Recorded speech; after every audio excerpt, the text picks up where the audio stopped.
இந்த நிகழ்வை பார்த்து கொண்டிருக்கின்ற சன் தொலைக்காட்சி நேயர்களுக்கு அன்பின் வணக்கம்.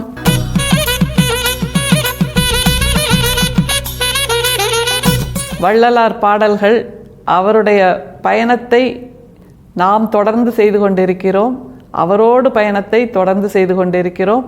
அவருடைய பாடல்கள், அவருடைய சித்தாந்தம் என்பது ஒற்றை கரை இல்லை, கரையில்லாத கடல், சமுத்திரம் அப்படின்னு நிச்சயமாக சொல்லலாம். பாச அறிவு, பசு அறிவு அப்படிங்கிற ரெண்டு வார்த்தையை நம்முடைய வள்ளல் பெருமான் பயன்படுத்துகிறார். அது என்னது பாச அறிவு, பசு அறிவு? ஆச்சரியமாக இருக்கே அப்படின்னு தோணும் இல்லை? ரொம்ப எளிமையாக விளக்குறார். அதாவது புராண கதைகளை எல்லாம் மீள்பார்வை பார்த்து அது எதை பற்றியது அப்படிங்கிற ஒரு புதிய சித்தாந்தத்தை நமக்கு விளக்கி சொல்கின்ற வல்லவராக வள்ளல் பெருமான் இருக்கிறாரு. அதில் அந்த பாச அறிவு, பசு அறிவு அப்படிங்கிறத விளக்கிறதுக்கு அவர் அந்த அடிமுடி தேடிய கதை அப்படின்னு ஒன்று உண்டு, தெரியுமா? இறையோட அடிமுடி தேடியதாக ஒரு புராண கதை உண்டு. அதை அந்த ஆகமங்களை பேசுகின்றவர்கள் விதந்தோத்தி பேசுவார்கள், இறைவனை அடிமுடி தேடியும் காண முடியவில்லை அப்படின்ட்டு. ஆனால் வள்ளல் பெருமான் அதை அப்படியே புறம் தள்ளி பாச அறிவு, பசு அறிவு, அதுக்கு அடையாளம் இதுதான் அப்படின்னு சொல்லித்தர்றாரு. அதுக்கு எப்படி விளக்குறதுன்னா, இப்போ பேனா, பேப்பர், பென்சில் இதெல்லாம் இருக்குதுன்னு வச்சுக்கோங்களேன். ஒரு குழந்தைகிட்ட போய் கொடுக்குறோன்னு வைங்க, அந்த பேனாவை வச்சு என்ன பண்ணணும், பென்சிலை வச்சு என்ன பண்ணணும், பேப்பரை, புத்தகத்தை என்ன பண்ணணும் குழந்தைக்கு தெரியாது. அந்த குழந்தைக்கு அது ஒரு சாதாரண விளையாட்டு பொருள், அவ்வளோதான். பேனாவை அப்படியே தரையில் போட்டு கிறுக்கும், தெரியுமா? அந்த நிப்பெல்லாம் உடஞ்சி போயிடும். பென்சிலையும் அதே மாதிரி பண்ணோம். புத்தகத்தை எடுத்த உடனே கிழிப்பாங்க குழந்தைகள். ஏன்னா அதை வைத்து என்ன செய்வது அப்படிங்கிற அந்த புரிதல், அந்த ஞானம், அந்த அறிவு, தெளிவு, அனுபவம் இல்லாதவர்கள் தான் குழந்தைகள். ஆனால் பெரியவங்கள்ட்ட இதை கொடுத்தோன்னா நம்ம என்ன பண்ணுவோம், உடனே அதை வச்சு ஏதாவது எழுத ஆரம்பிப்போம், புத்தகத்தை வாசிக்க ஆரம்பிப்போம். அப்படின்னா குழந்தைகள் புத்தகத்தை படிக்காமல் கிழிக்கிறாங்க, நாம் எல்லாம் படித்து கிழிக்கிறோம் அப்படிங்கிறதான் அர்த்தம். இதைத்தான் நம்முடைய வள்ளல் பெருமான் பாச அறிவு, பசு அறிவு அப்படிங்கிறாரு. பாச அறிவுனா ஐம்புலன்களால் பயன்படுத்த முடியாமல் ஐம்புலன்களை பயன்படுத்தி செய்யாத செயல்கள். குழந்தை ஐம்புலன்களை புரிஞ்சுக்கிட்டு அந்த புக்கை வச்சு படிக்கணும், பேனாவை வச்சு எழுதணும் அப்படிங்கிற புரிதல் இல்லாமல் பண்ணுதில்ல, அது பேர் பாச அறிவு. ஐம்புலன்களுக்கு பயன்படாத அறிவோடு அந்த குழந்தை பண்ணுது. பசு அறிவு, அதாவது நம்மக்கிட்ட புக்கை கொடுத்தா நாம் அதை எப்படி பயன்படுத்துவோம். பசு அறிவு என்பது பகுத்து அறிவு. ஐம்புலன்களை, கண், மூக்கு, வாய், செவி, இந்த மாதிரியான ஐம்புலன்களை வைத்து கொண்டு என்ன செய்யணுமோ அதை சரியாக செய்வோம். இதைத்தான் வள்ளல் பெருமான் அடிமுடி தேடிய கதையாக அந்த புராணங்கள், வேதாள உலகம், பாதாள உலகம், மேலுலகம், இதிலெல்லாம் போய் தேடினாங்க அப்படின்னு சொல்லித்தர்றாரு. ரொம்ப ஆச்சரியமான ஒரு விளக்கமாக இது இருக்குது. காரணம், இது நாள் வரைக்கும் சொல்லப்பட்ட பல கதைகள், சொல்லப்பட்ட பல புராணங்கள், இதையெல்லாம் மீள்பார்வை பார்த்து இதை பகுத்தறிவோடு எப்படி பார்க்கறது அப்படிங்கிற கதையைத்தான் நமக்கு வள்ளல் பெருமான் சொல்லித்தரார். எனவே ஒவ்வொரு புராண கதைக்கும், ஒவ்வொரு ஆகமத்துக்கும் அவர் சொல்லுகின்ற வித்தியாசமான விளக்கங்கள், ஆமாம்ல சரிதானே நம்ம வள்ளல் பெருமான் சொல்கிறது அப்படின்னு நம்மை யோசிக்க வைக்குது. எனவே பாச அறிவு என்பது பகுத்தறிவு இல்லாமல் செய்கின்றது, பசு அறிவு என்பது பகுத்தறிவோடு செய்யப்படுவதுங்கிற புரிதல் நமக்கு இருந்தால் போதும். அந்த பாச அறிவு இருக்கும்போது பயன்பாடு என்பது இருக்காது. அந்த பொருளை வைத்து எப்படி உச்சபட்சமாக பயன்பாடு செய்ய வேண்டும், எப்படி பயன்படுத்தணும் அப்படிங்கிறது இல்லை. பசு அறிவோடு நாம் செயல்பட்டால் அந்த பயன்பாட்டை நாம் உணரலாம். நாம் எப்படி இந்த வாழ்க்கையை பயன்படுத்துகிறோம், அதுவும் கூட இந்த பாச அறிவு, பசு அறிவில் வருது. பெரும்பான்மையாக நம்மை போன்றவர்கள் பாச அறிவோடு இவ்வளவு பொக்கிஷமாக, இவ்வளவு அற்புதமாக ஒரு வாழ்க்கை நமக்கு கிடைத்திருக்கிறது. அதில் அடையாளங்களை விட்டு விலகி நாம் தூய்மையான பிறவியாக, உயிரியாக மாற வேண்டும் என்பது புரியாமல் அந்த வாழ்க்கையை கிழித்து போடுகிறோம் என்று வள்ளல் பெருமான் வருத்தப்படுறார். பாச அறிவோடு இருக்கோமே தவிர பசு அறிவோடு, பகுத்தறிவோடு அந்த சிடுக்குகள், சிக்கல்கள், பிணக்குகள் இதையெல்லாம் விட்டு விலகி வந்தோமா, மனமாச்சரியங்கள், மதமாச்சரியங்கள் இது எல்லாம் இல்லாத ஒரு வாழ்க்கை தான் பசு அறிவோடு கூடிய வாழ்க்கையாக இருக்க முடியும் என்று வள்ளல் பெருமான் சொல்லித்தர்றாரு. ஒரு பாடலை பார்க்கலாம் இன்னைக்கு. அந்த பாடலை நாம் அர்த்தம் தெரிந்து கொள்வதை விட, அர்த்தம் மிகச் சுலபமாக தெரியும், அதை விட வள்ளல் பெருமான் தமிழை எப்படி கையாண்டிருக்கிறார், தமிழையே இறையாக பார்த்து, தமிழையே இறையின் உச்சமாக பார்த்து, தமிழையே ஒளியின் வடிவமாக பார்த்து, அருட்பெரும் சோதியாக பார்த்து கொண்டாடி கொண்டாடி கழிக்கிறார் அப்படிங்கிறதுக்கான அடையாளம் அந்த பாடல். ஒரு முழு மூச்சாக படித்தோன்னு வைங்களேன், அந்த வார்த்தைகளின் வலிமை, இவ்வளவு வார்த்தைகளா நம்முடைய வள்ளல் பெருமான்கிட்ட அப்படின்னு வியக்க தோணும். பாடலை பார்க்கலாமா?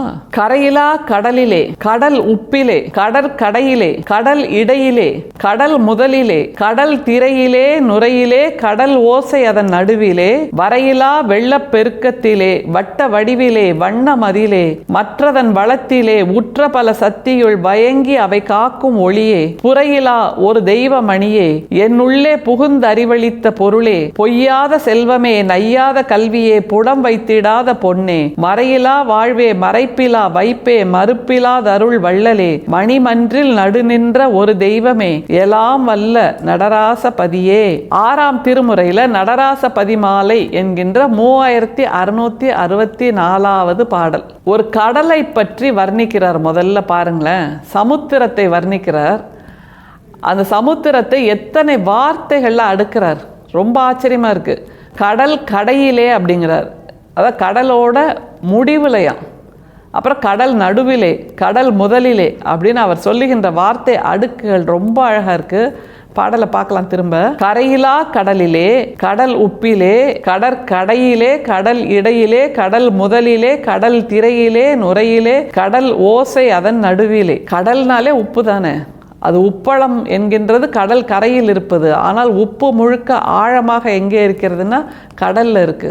அந்த கடல்ல இருக்கிற உப்புல, கடலோட முடிவில், கடலோட நடுவில், கடலோட ஆரம்பத்தில், கடலோட ஓசையில், கடலோட அலையில், கடலோட அந்த அலையில் இருக்கின்ற நீர் திவலையோட, கடல் ஓசை அதன் நடுவிலே, வரையிலா வெள்ளப் பெருக்கத்திலே.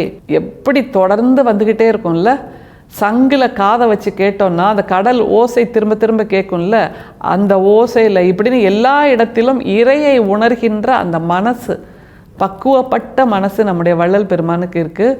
இறைனா உடனே தலங்களில், சிலைகளில், வடிவங்களில், சிற்பங்களில், கோயில்களில், வழிபாட்டு தலங்களில் தான் தேடணும்னு இல்லை. யாராவது இது வரைக்கும் பார்த்துருக்கோமா? கடல் நுரையில் கூட கடவுளை பார்த்திருக்கிறார். கடல் நுரையின் ஈரத்தில் கடவுளை தரிசிக்கிறார். கடலில் இருக்கக்கூடிய உப்புல கடவுளை தரிசிக்கிறார், இறையை தரிசிக்கிறார். அப்படின்னா அப்படிப்பட்ட மனசை பெற்றிருக்கிறார் நம்முடைய வள்ளல் பெருமான். சிக்கல்களிலிருந்து விடுபட்ட மனசு, இதுதான் என்ற அப்படிங்கிற அந்த புள்ளியிலிருந்து விடுபட்ட மனசால் தான் இப்படியெல்லாம் யோசிக்க முடியும். அடுத்தது என்ன உணர்றார் பாருங்க.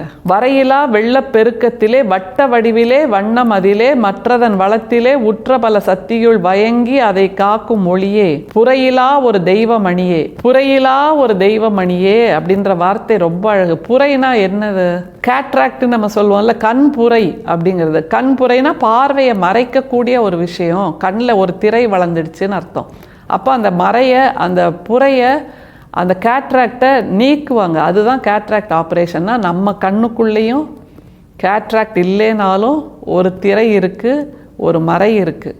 அந்த திரையை நீக்க வேண்டியது மிக அவசியம். அதனால தான் அவர் இப்படி உணர்றார். திரை ஏதும் இல்லாமல், மறை ஏதும் இல்லாமல், புரை ஏதும் இல்லாமல். புரை என்பது புரையோடி போயிருக்கின்ற அந்த மதமாச்சரியங்கள் புரையோடி போயிருந்தால் அதுதான் கண் புரை என்று நாம் உணர்ந்து கொள்ளலாம். எப்படிப்பட்ட ஒத்த வார்த்தையில் நம்முடைய மனசை புட்டு வைக்கிறார் பாருங்க.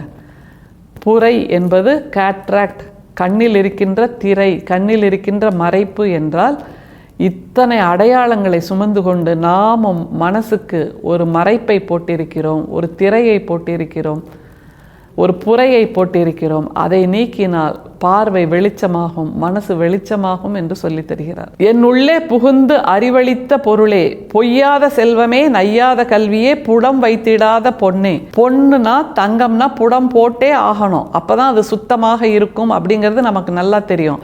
ஆனால் புடம் போட தேவையில்லாத அளவுக்கு மனசு பொன்னாக இருக்கிறது. இதைத்தான் ரசவாத வித்தை என்று நாம் சொல்கிறோம். இரும்பாக இருக்கின்ற, துருப்பிடித்து போயிருக்கின்ற மனசை புடம் போட தேவையில்லாத அளவுக்கு பொன்னாக மாற்றுவது எது என்றால் அந்த இக்கட்டுகளை எல்லாம் கட்டுகளை எல்லாம் உடைத்து கட்டுடைத்து மனசை ஒரு பறவையைப் போல் பறக்க விட்டால் நிச்சயமாக அந்த இடத்தில் மறை திரை புரை எதுவும் இருக்காது, மனசை புடம்போட வேண்டிய வேலையும் இருக்காது என்று சொல்லித்தர்றார். எப்படி நிறைவு செய்கிறார் பாருங்க. மறையிலா வாழ்வே மறைப்பிலா வைப்பே மறுப்பிலா தருள் வள்ளலே மணிமன்றில் நடுநின்ற ஒரு தெய்வமே எல்லாம் வல்ல நடராசபதியே. மணிமன்றில், மணிமன்றுங்கிறது எங்க? மண்டபம்னு அர்த்தம். அந்த மணி மண்டபம் நம்முடைய மனசுக்குள்ளே இருக்குது. வெளியில் போய் செங்கல் சிமெண்ட் வச்சு கட்டின கட்டமைப்புகளை தேடாதீர்கள் என்று நம்முடைய வள்ளல் பெருமான் சொல்லித்தரார். மனசாகி அந்த மணிமண்டபத்துக்குள் ஒளி என்கின்ற விளக்கை ஏற்றினால் அதுதான் அருட்பெரும் சோதி. அந்த விளக்கை ஏற்றுவதற்கு மறைகள் திரைகள் புரைகள் தேவையில்லை. விட்டு விலகி நிற்கின்ற, விட்டு விடுதலையாகி நிற்கின்ற அந்த அன்பு இருந்தால் போதும் என்று மிக நீண்ட பாடல், ஆனால் நமக்கு தேவையான பாடல். இதன் மூலம் நம்முடைய வாழ்க்கையை நாம் கடப்பதற்கு மிகச் சுலபமாக துடுப்பாக இருக்கக்கூடிய இந்த பாடலோடு வாழ்க்கையை கடக்க முயற்சி செய்வோம். அந்த வாழ்க்கையை கடப்பதற்கான துடுப்பு எது என்றால் அருட்பெரும் சோதி, தனிப்பெரும் கருணை தான். அருட்பெரும் சோதி, அருட்பெரும் சோதி, தனிப்பெரும் கருணை, அருட்பெரும் சோதி. மீண்டும் சந்திப்போம். நன்றி, வணக்கம்.